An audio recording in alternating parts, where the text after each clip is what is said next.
আসসালামু আলাইকুম প্রিয় শিক্ষার্থীবৃন্দ, তোমাদের সকলকে স্বাগত জানাচ্ছি। আমি জাহিদ স্যার। আজকে আমরা এইচএসসি শিক্ষার্থীদের জন্য কমপ্লিটিং সেন্টেন্সের বোর্ড কোয়েশ্চেন সলিউশনে কুমিল্লা বোর্ড 2024-এর প্রশ্নটি সমাধান করব।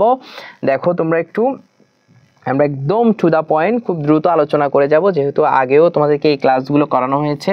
দেখো, I am so tired that, তার মানে সো ডট ডট দ্যাট, অর্থাৎ এই সো ডট ডটের জায়গায় অ্যাডজেক্টিভ কিংবা অ্যাডভার্ব বসে, তাহলে আমরা বলতে পারি সো ডট ডট দ্যাট। তাহলে সো ডট ডট দ্যাট থাকা মানে এটা একটা কমপ্লেক্স সেন্টেন্স, তার মানে এই জায়গায় একটা ক্লজ হবে। এই ক্লজটা অবশ্যই একটা মডাল ভার্ব দিয়ে হবে, সেটা হলো ক্যান নট কিংবা কুড নট দিয়ে হবে, ক্যান নট কিংবা কুড নট দিয়ে হবে। তাহলে প্রশ্ন হলো আমি এতই ক্লান্ত যে, তারপর কি আমরা জানি না। Please take a rickshaw right now, এখনই একটা কি নাও, একটা রিক্সা নাও, তার মানে সে হাঁটতে পারছে না। তাহলে আমরা আমি এতই ক্লান্ত যে আই ক্যান নট বসবে না কুড নট বসবে? ভাইয়া দেখো তো, এখানে এম আছে প্রেজেন্ট টেন্স, তাহলে এখানে ক্যান নট বসবে। এখানে যদি ওয়াস হয়ে থাকতো তাহলে কুড নট বসতো, অর্থাৎ পাস্টে থাকলে কুড নট। তাহলে আমি এতই ক্লান্ত যে আমি কি করতে পারছি না, আর হাঁটতে পারছি না। I can not walk any longer লিখতে পারো, এনি লঙ্গার, আমি আর কি করতে পারছি না, হাঁটতে পারছি না। দো, বি নাম্বারটা দেখো, দো Bangladesh is a small country. দো আছে ভাইয়া, দো থাকা মানে কমপ্লেক্সের ক্লজ মার্কার, কমপ্লেক্সের ক্লজ মার্কার, অর্থাৎ দুইটি ক্লজ হবে। এখানে একটা ক্লজের ফাইনাইট ভার্ব দেওয়া আছে, এই পাশে আরেকটা ক্লজ হবে, এই পাশে যদি আরেকটা ক্লজ হয় ভাইয়া, এই দো দেখতে পাচ্ছ, তার মানে অবশ্যই বিপরীতার্থক কোনো বাক্য অর্থাৎ কোনো ক্লজ বসবে। যদিও বাংলাদেশ একটা ছোট দেশ, তারপর এখানে কি লিখছে দেখো, একটা ক্লু তোমাকে দিয়ে দিচ্ছে, we are proud of our world heritage site, অর্থাৎ আমরা গর্ব করি আমাদের যে বৈশ্বিক যে ঐতিহ্যমূলক যে দৃশ্যগুলো আছে। এখন প্রশ্ন হলো, তার মানে এই ওয়ার্ল্ড হেরিটেজ নিয়ে তোমাকে এই পাশে লিখতে হবে। তাহলে দো Bangladesh is a small country, তারপরে বাংলাদেশের কি আছে, কিছু হেরিটেজ সাইট আছে। শি হ্যাজ, শি বলতে আমি বাংলাদেশকে বোঝাচ্ছি, হ্যাজ সাম হেরিটেজ সাইটস। আশা করি বুঝতে পেরেছো। দেখো, I can't recall his name, আমি তার নাম কি করতে পারছি না, মনে করতে পারছি না। ইট ইজ লং সিন্স, মানে অনেক সময় হয়েছে। সিন্স, এই সিন্স দ্বারা কিন্তু কমপ্লেক্সের সিন্সে বোঝাচ্ছে, বাট এই সিন্স দ্বারা কিন্তু যেহেতু বোঝাচ্ছে না, এই সিন্স দ্বারা সময়কে নির্দেশ করছে। যদি সময়কে নির্দেশ করে সিনযুক্ত ক্লজটি হয় পাস্ট ইনডিফিনিট হবে, নাহলে পাস্ট পারফেক্ট হবে। প্রশ্ন হবে কখন পাস্ট ইনডিফিনিট, কখন পাস্ট পারফেক্ট? যখন স্বাধীন ক্লজটা প্রেজেন্ট ইনডিফিনিট হয় তখন সিনযুক্ত ক্লজটা পাস্ট ইনডিফিনিট হবে। যদি স্বাধীন ক্লজটা যদি পাস্ট ইনডিফিনিটে হইতো তখন এটা পাস্ট পারফেক্ট হইতো। যেহেতু ইট ইজ লং, এটা প্রেজেন্ট ইনডিফিনিটে আছে, তাইলে আমি এটাকে কি লিখবো, পাস্ট ইনডিফিনিট, মানে অনেক সময় হয়েছে।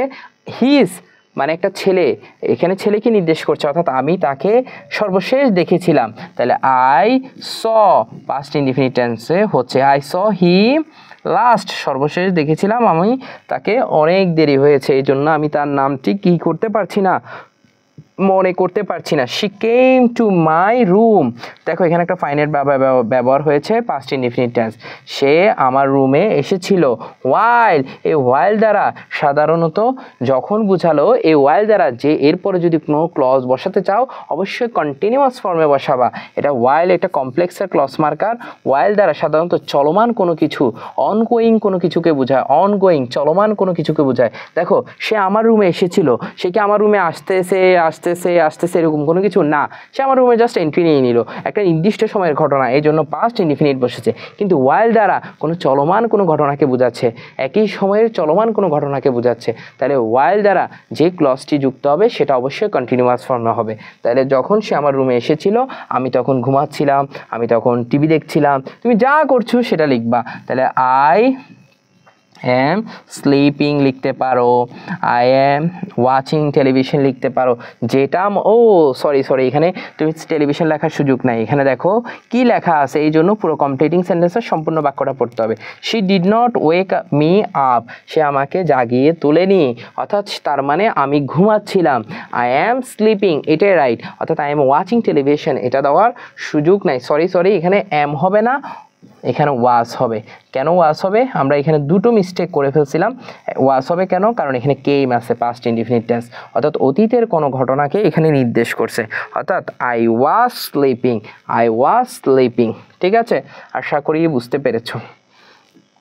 দেখো তারপর দেখো কি বলছে, তারপর দেখো এখানে কি আলোচনা হচ্ছে। দেখো, ইট ইজ ট্রু, এটা সত্য যে most of the parents of our country are not interested, আগ্রহী না আমাদের দেশের অনেক কি বাবা মা, এনাফ টু কিসে আগ্রহী না? আমরা একটু পরের লাইনটা পড়ে দেখি।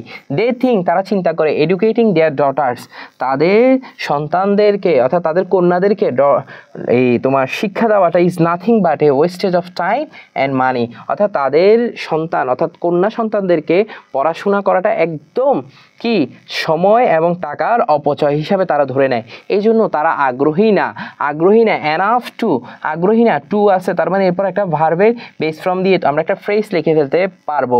তাহলে টু এডুকেট লিখতে পারি, একটা ভার্বের বেস ফর্ম ইউজ করলাম, টু এডুকেট দেয়ার চিলড্রেন, অর্থাৎ তাদের ডিয়ার চিলড্রেন বলবো না, ডিয়ার ডটার্স, অর্থাৎ তাদের কন্যাদেরকে তারা শিক্ষা দিতে আগ্রহী থাকে না, কারণ এটা তারা মনে করে টাইম এবং মানির একটা ওয়েস্টেজ।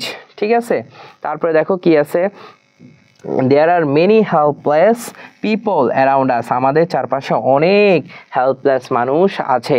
আই উইশ, তোমার কোনো ইচ্ছা প্রকাশ পাচ্ছে, উইশ থাকলে এরপর একটা সাবজেক্ট দিয়ে তুমি V2 দিবা, অর্থাৎ পাস্ট ইনডিফিনিট টেন্স ইউজ করবা, পাস্ট ইনডিফিনিট টেন্স ইউজ করবা।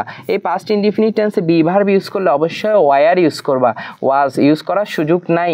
তারপরে দেখো, যদি তুমি মডাল ইউজ করো তাহলে কুড প্লাস B0 ইউজ করবা, অর্থাৎ ভার্বের বেস ফর্ম। তাহলে there are many helpless people around us, আমাদের চারপাশে অনেক হেল্পলেস পিপল আছে।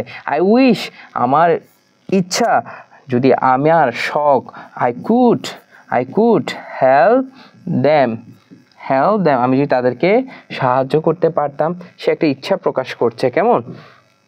তারপরে আমরা এরপরে চলে যাই, দেখি কি আছে, আরও চারটা আছে, আমরা একটু করে ফেলি দ্রুত। কেমন? দেখো, he likes photography very much, he likes photography very much, but unfortunately he has lost his camera. If he had the camera, যদি মানে সে অনেক পছন্দ করে কি করতে, ফটোগ্রাফি করতে, বাট দুর্ভাগ্যক্রমে সে তার ক্যামেরাটি হারিয়ে ফেলেছে।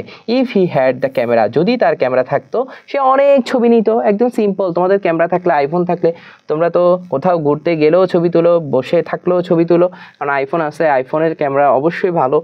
তো if he had the camera, যদি তার ক্যামেরা থাকতো, এই হ্যাড তার মানে হ্যাড আছে, এরপরে V3 নাই, তার মানে এটা পাস্ট ইনডিফিনিট টেন্সে আছে। তাহলে ইফ যুক্ত ক্লজ যদি পাস্ট ইনডিফিনিট টেন্সে থাকে, ভাইয়া অনেকবার আলোচনা করেছি, পাস্ট ইনডিফিনিট টেন্সে থাকা মানে এটা সেকেন্ড কন্ডিশনাল হলে এখানে যে ক্লজটি ইউজ হবে, এখানে উড কুড মাইট শুড ভার্বের বেস ফর্ম। আবার বলো তো ভাই আমার সাথে, ইফ যুক্ত ক্লজটি যদি পাস্ট ইনডিফিনিট টেন্স হয় তাহলে এটা সেকেন্ড কন্ডিশনাল সবসময় উড কুড মাইট শুড ভার্বের বেস ফর্ম হবে, ভার্বের কি ফর্ম হবে, বেস ফর্ম হবে।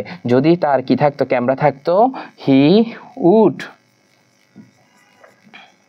টেক, সে কি করতো, অনেকগুলা ছবি নিত, মেনি পিকচার্স, তোমরা লিখে দিবে মেনি পিকচার্স, অনেক ছবি নিত, মেনি ফটোস। ঠিক আছে, অনেক কি নিত, ছবি নিত। দেখো, বি পাঞ্চুয়াল অর্থাৎ পাঞ্চুয়াল হও, লেস্ট তার মানে কমপ্লেক্স সেন্টেন্স, এই বি দ্বারা ইম্পারেটিভ সেন্টেন্স ব্যবহার হয়েছে। দেখো, লাস্ট এখানে কমপ্লেক্স সেন্টেন্স, লাস্টের পরে সবসময় যে ক্লজটি আসবে সেটা একটা সাবজেক্ট বসবে, তারপর একটা শুড অথবা মাইট বসবে, তারপর ভার্বের সাথে ভার্বের বেস ফর্ম বসবে, অর্থাৎ পাঞ্চুয়াল হও লাস্ট, যাতে তুমি কি না করো, ফেল না করো। পাঞ্চুয়াল হলে তুমি ফেল করবা না। তাহলে এখানে ইউর পরে কি হবে, শুড অথবা মাইট, আমরা শুড ইউজ করি, ইউ শুড ফেল, সেটা হতে পারে তোমার এক্সামে, সেটা হতে পারে তোমার লাইফে, তুমি যা লিখতে চাও লিখে দিবা। ঠিক আছে, দেখো আই নাম্বারটা কি বলছে, our job market is getting very competitive, আমাদের জব মার্কেটটা দিন দিন কি হচ্ছে, অনেক বেশি কম্পিটিটিভ হচ্ছে। আনলেস ইউ স্টাডি ওয়েল, যদি না তুমি ভালো করে স্টাডি করো তাহলে তুমি কি করতে পারবে না, তাহলে তুমি কি পাবে না, জব পাবে না, তাহলে তুমি কি করতে পারবে না, ভালো করতে পারবে না। লাইনটা আরেকবার দেখো তো কি বলছে, এখানে কি বলছে, our job market is getting very competitive, আমাদের জব মার্কেটটা দিন দিন কি হচ্ছে, অনেক বেশি competitive. Unless you study well, যদি তুমি ভালো করে পড়াশোনা না করো তাহলে তুমি কি করতে পারবে না, তুমি ভালো কিছু করতে পারবে না, অর্থাৎ তুমি ভালো একটা চাকরি পাবে না। তার মানে আনলেস যুক্ত ক্লজটা যদি প্রেজেন্ট টেন্সে হয়, এই পাশে ক্যান নট অথবা উইল নট বসে। যদি এটা পাস্ট টেন্সও হইতো তাহলে এটা কুড নট বা উড নট বসতো, তাহলে আমরা বলতে পারি, এটা যেহেতু প্রেজেন্টে আছে তাহলে আমরা বলতে পারি এই পাশে অবশ্যই ক্যান নট কিংবা উইল নট বসবে। তাহলে সে কি পাবে না, একটা ভালো জব পাবে না। তাহলে you will not get a good job, তুমি একটা ভালো কি পাবে না, চাকরি পাবে না। আশা করি বুঝতে পেরেছো।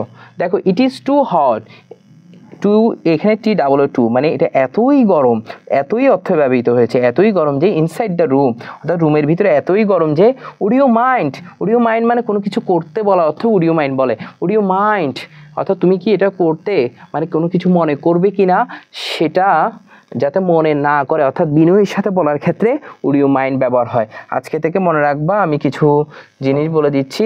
দেখো look forward to with a